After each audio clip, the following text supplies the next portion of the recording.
Hola, bona tarda. Soc Carol Caubet i soc narradora d'històries. Però avui no us vull explicar un conte. Avui el vull crear. Però us vull ensenyar de quina forma vosaltres des de casa també podeu inventar-vos històries. Una història, un conte, sempre té quatre parts importants. Què és? Necessitem un protagonista, necessitem un lloc on passi la història, necessitem un conflicte, que és allò que està passant en la història, i necessitem un desenllaç, allò que soluciona aquell conflicte. D'altra part, en un conte, quan l'expliquem, també és molt important ficar-li els sentits, perquè a les persones que els expliquem, no tothom reacciona de la mateixa forma. Hi ha gent que és molt més visual. Si hi ha una descripció visual de les coses, capten més ràpid el conte. D'altres és a l'olfacte, hem de descriure-los. D'altres al tacte. D'altres, tinc gust del que estem fent. En definitiva, són els 5 sentits. La vista, el tacte, el gust, la oïda, que no us l'havia dit, i l'olfacte. Sabent això, el que jo he fet ara és, he creat diferents protagonistes. He fet un sobre on he escrit diferents protagonistes, llocs on passen la història, possibles conflictes i possibles desenllaços. Ho faig així de tal forma que surti a l'atzar el que surti i després, en base a aquests elements, ens inventem la història. Llavors, anem a treure un protagonista, el que sigui. Tinc aquí diferents paperets.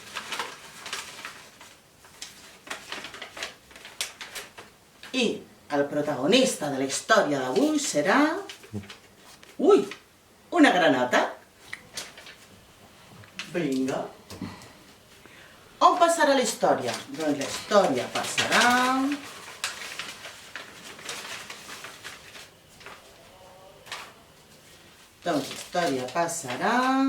en un poble perdut. Un conflicte. Anem a veure...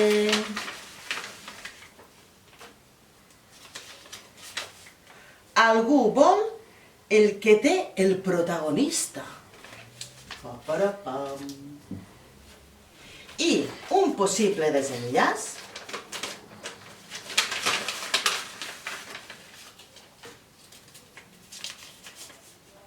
La unió de la gent. I ara anem a veure quins sentits li podem integrar dintre d'aquest conte. Doncs, algo que sigui visual. Doncs, per exemple, un riu. Algo que identifiqui el tacte. Doncs, per exemple, el tacte fred d'una barana. Quin gust treurem per allà? No sé. Un gelat fred, algo glaçat. Ens va bé amb el tacte de la barana. Què escoltem?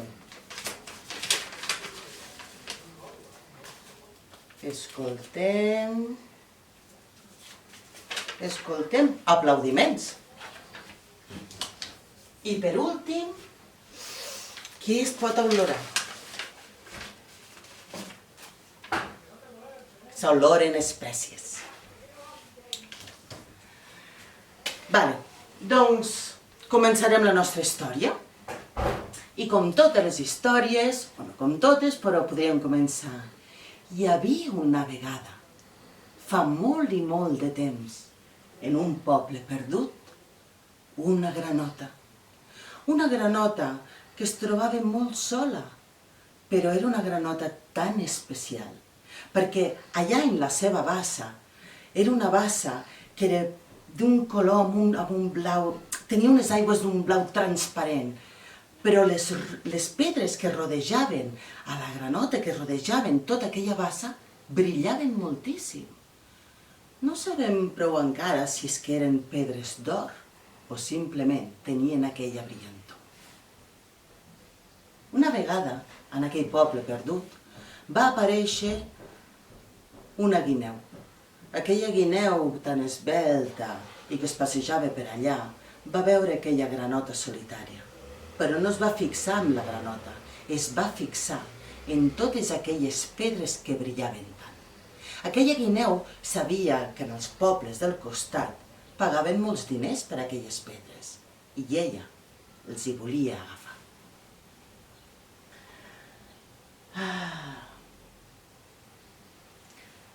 La guineu, espavilada com es pensava, una nit que la granota estava dormint, va atansar-se amb molt de silenci, fins a aquella bassa. Però quan va ficar el peu a dintre l'aigua, va notar que era freda, que era glaçada, però molt gelada, i el peu se li va quedar tot congelat. Tenia un problema. Allò s'ho havia de solucionar d'alguna forma. Aleshores, va buscar un altre sistema. Se'n va anar al poble i va buscar uns altres aliats. La guineu va buscar un conill i li va dir: «Senyor conill, vostè es vol fer ric amb mi?» I el conill va fer: «Doncs sí, si és possible, doncs sí. I, doncs mira, m'hauries d'acompanyar, perquè tinc una amiga granota que es vol desprendre d'unes quantes pedres que té allà al voltant». «Ah, sí? Doncs som-hi». El conill i la guineu se'n van tornar a anar cap a aquella bassa. I la guineu, molt espavilada, li va dir: «Conill, posa't a dintre del riu i veus aquelles pedres? Agafa-les». El conill va anar tot espavilat també a agafar-lo, però quan va ficar les seves potetes a dintre l'aigua es va quedar totalment glaçat. Quin fred! Aquella aigua era increïblement freda. Com podia ser que aquella granota estigués visquent allà? Però aquella nit, la granota, que a vegades dormia amb un ull obert, va veure el que estava passant. I va anar a buscar els seus amics, els ocells i altres amics que tenia lluny, però que els tenia cap allà. I els hi van explicar tot el que passava.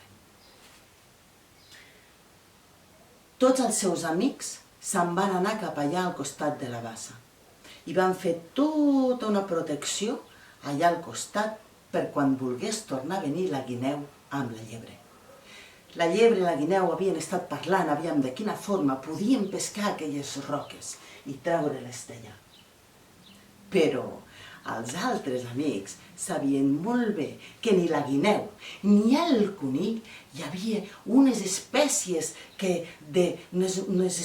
d'unes herbetes que hi havia allà al bosc que no les podien suportar de cap manera. I van agafar i amb elles se'n van endur aquelles herbes. Aquella olor d'espècies els hi feia a tots dos molta picor al nas.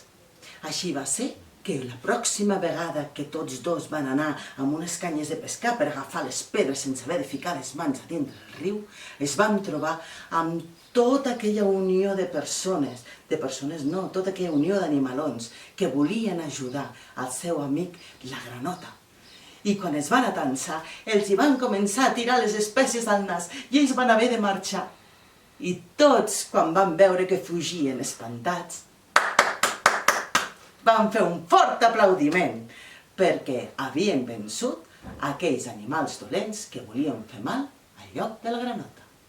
I així ens ha sigut com, d'una forma improvisada, hem creat una història i que una vegada parlada la podem escriure i la podem millorar moltíssim més. Posar-li un nom a la granota i així. I espero que ara us animeu a casa, que agafeu, que feu uns sobres, que penseu en protagonistes, que penseu en tot el que us acabo d'explicar i a casa jugueu a crear-vos noves històries. Si us ha agradat, feu un like en el meu lloc aquest de YouTube i estaria molt bé que us subscrigueu, perquè així les coses que vagi fent doncs les podreu anar mirant. Moltes gràcies i espero de debò que us hagi agradat. Adéu.